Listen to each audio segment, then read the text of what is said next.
It was perhaps her signature song, Respect. And Aretha Franklin, whose career spanned 6 decades and 4 octaves, absolutely earned it.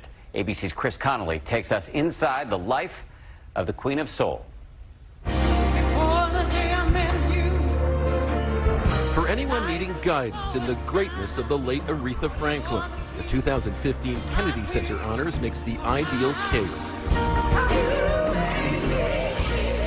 Aretha taking the audience to church with You Make Me Feel Like a Natural Woman.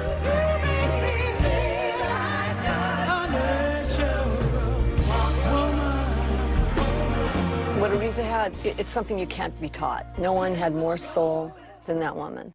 Aretha Franklin died on Thursday at age 76 in her hometown of Detroit, a result of advanced pancreatic cancer. In her final days, her family gathered to say goodbye. I had a chance to sit next to her and just hold her hand, just to sit there and talk to her and just let her know that she's loved, and, you know, on behalf of the family, we really appreciated her. I felt her squeeze my hand. I felt my auntie squeezing my hand, and I knew that she understood and heard everything I was saying. While her family mourns their matriarch, tonight, an outpouring from fans. Elton John called her one of his favorite pianists. Kelly Clarkson declaring, "There will never be another like her. She was truly special." On Nicki Minaj's Queen radio show, she and guest Alicia Keys paid tribute to Franklin. I mean, it's no secret that she's, you know, an icon. She is the icon of all icons. Talk about queens. She was definitely the queen. Like, she stepped up in the room and just everybody just bowed all the way down. Among this royal court, at VH1's Divas Live in 1998, she reigns supreme. Aretha Franklin is at her heart a gospel singer. She brought gospel to the masses. 18 Grammy Awards, 17 top 10 hits. From Spanish Harlem,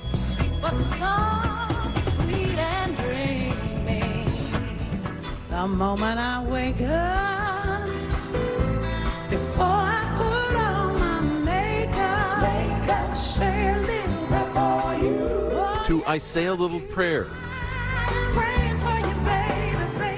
She can sing quietly, she can do something louder, she can do something pop, gospel, soulful, she can be gritty, she can be ethereal and delicate. I mean, like, whatever you want. Aretha was crazy to work with. I mean, her process is not like anything I've ever seen before. First of all, she's a firecracker. You know, she's smart as a whip, and she knows everything about everything.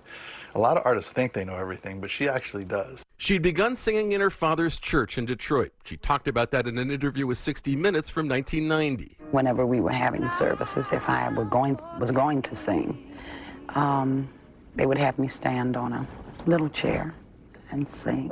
She'd first be heard on record at 14 years of age in 1956 with a gospel standard, The Day Is Past and Gone.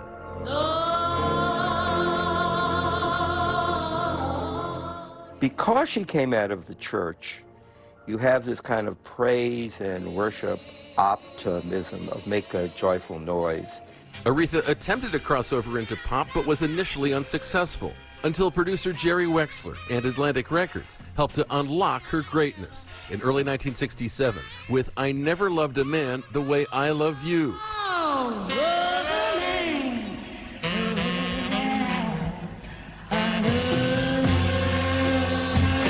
It set off a series of monumental hits through 1968, among them Chain of Fools.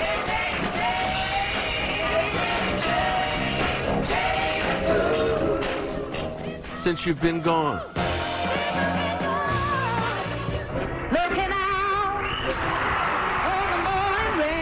And You Make Me Feel Like a Natural Woman. I used to feel so uninspired.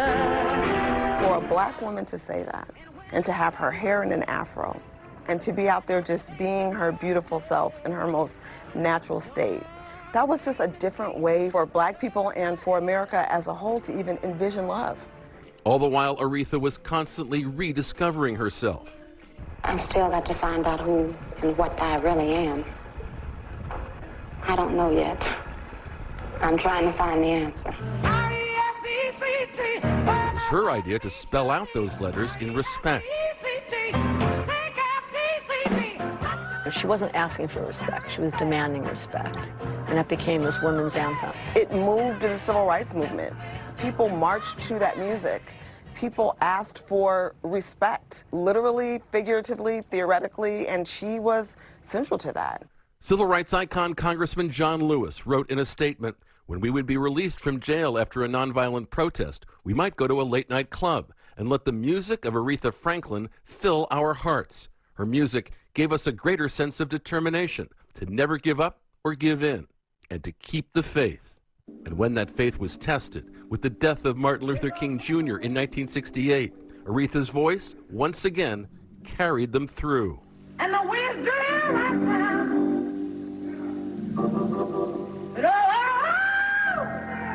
All we need is you, Jesus, to linger up here. There was no Shondaland. There was no In Living Color. There was no Issa Rae's Insecure. None of that was happening. We had to grab at images to try to put together like who we wanted to be and like put them together and figure it out. And Aretha was central.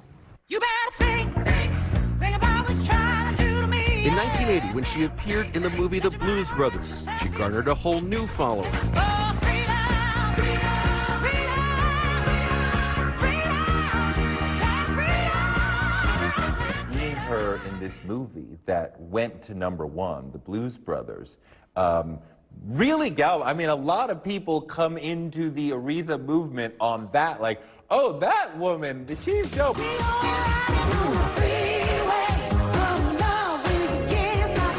She'd returned to the pop charts in the mid-'80s with the buoyant Freeway of Love. And a duet with George Michael, I Knew You Were Waiting.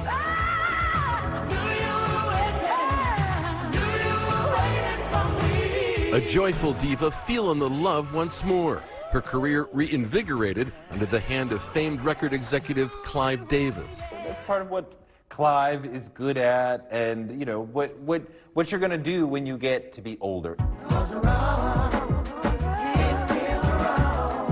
At 56 years old, Aretha Franklin would appear in this music video with a singer half her age. The song "A Rose Is Still a Rose" would garner a Grammy nomination for Best R&B Song. I think she had the ability to be flexible and be fluid with different genres, and that was one of the things that made Aretha so unique. That same year, she would surprise us all when she stepped in at the last second for an indisposed opera singer, Luciano Pavarotti, and lay out the crowd with the aria Nessun Dorma.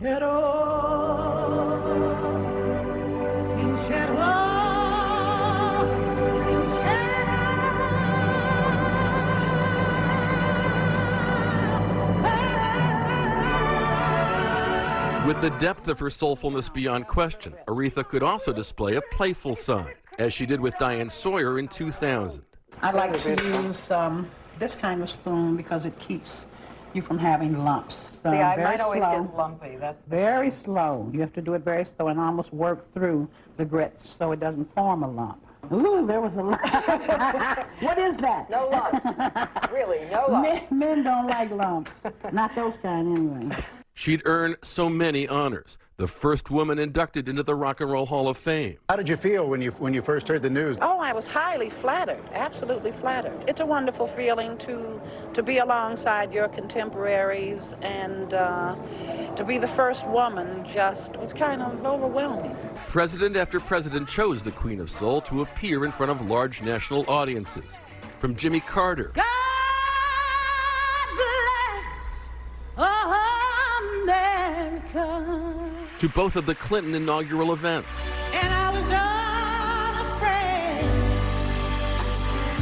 and dreams were made. She'd be awarded the Presidential Medal of Freedom in 2005 and highlighted President Obama's inauguration in 2009.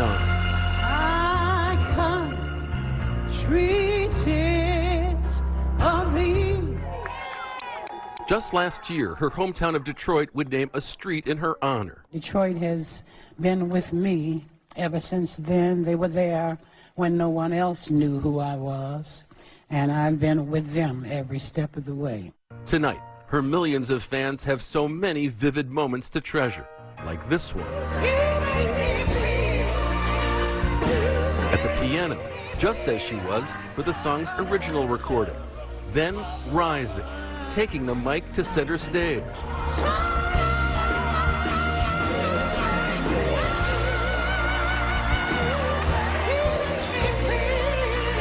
Slipping that mink to the floor like a boss.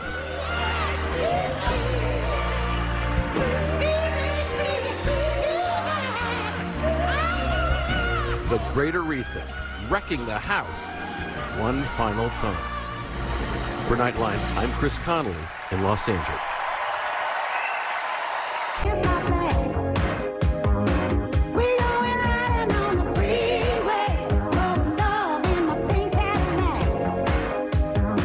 While some of her hits were upbeat and light, like the one you just heard, Freeway of Love, when Aretha Franklin wanted to throw some shade, watch out. As you're about to see, she both embraced and embodied the term diva. The voice,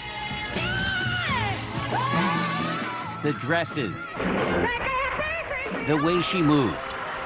Aretha Franklin can be summed up in one word. She was known for being a diva. She was the ultimate diva. Yeah, she was a diva, but you know what? If anybody can, proudly wear that crown, man, that's Aretha. Even Oprah used it. They say diva supreme, come I say no, diva omnipotent.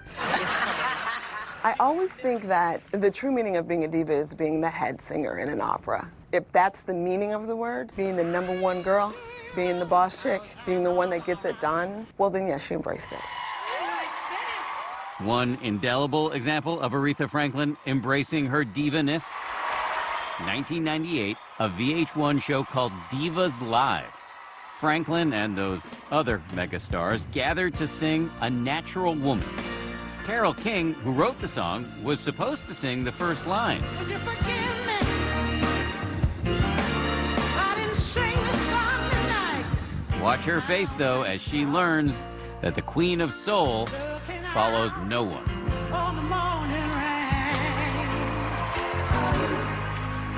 I used to feel so uninspired.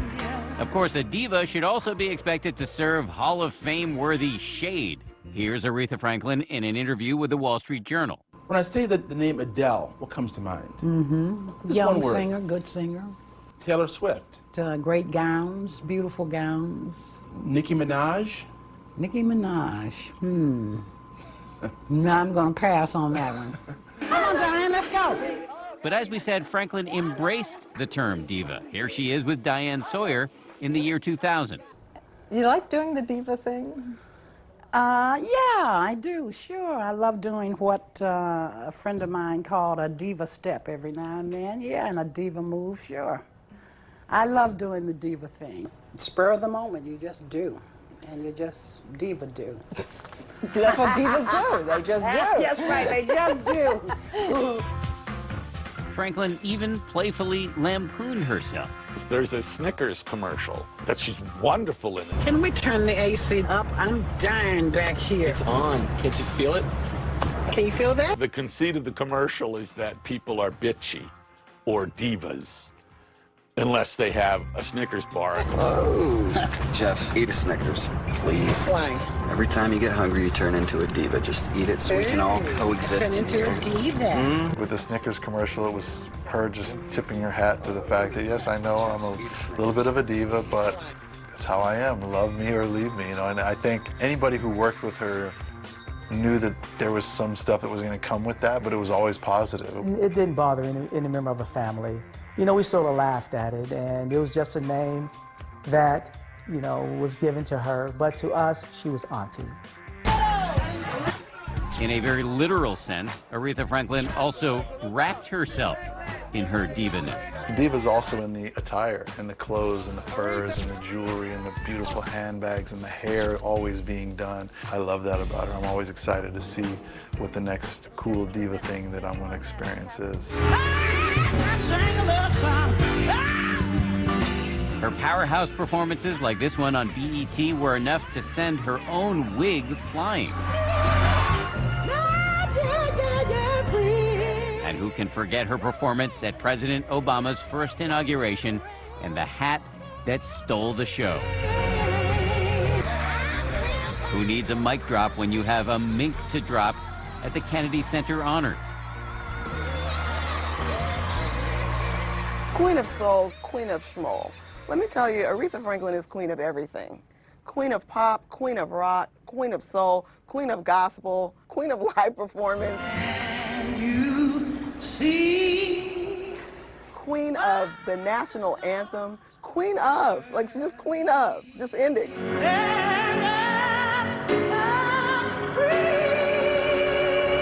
While she may have been a diva, no one can deny that she earned it.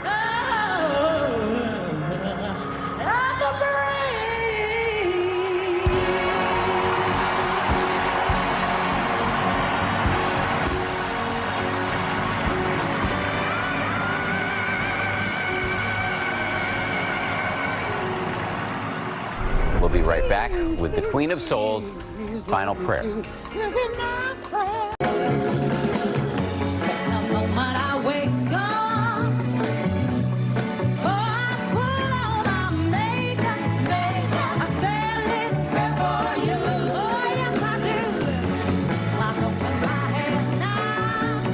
we're going to leave you tonight with a prayer from the Queen of Soul herself in her last public performance.